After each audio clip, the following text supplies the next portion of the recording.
ఉత్తరప్రదేశ్ కాన్పూర్లోని బెహ్మాయ్ మారణ హోమానికి సరిగ్గా 43 సంవత్సరాలు.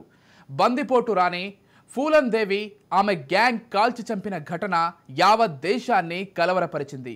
అరెస్ట్ అయిన 34 మంది నిందితుల్లో ఫూలన్ దేవి సహా మరో 30 మంది మరణించారు. మిగిలిన వారికి కోర్టు జీవిత ఖైదును విధిస్తూ తీర్పు వెలువరించింది. నిందితుల్లో ఒకరు పరారీలో ఉండగా ఒకరికి జీవిత ఖైదు విధిస్తూ మరో నిందితుడు విష్ణువర్ధన్ను సాక్ష్యాధారాలు లేకపోవడంతో నిర్దోషిగా విడుదల చేశారు.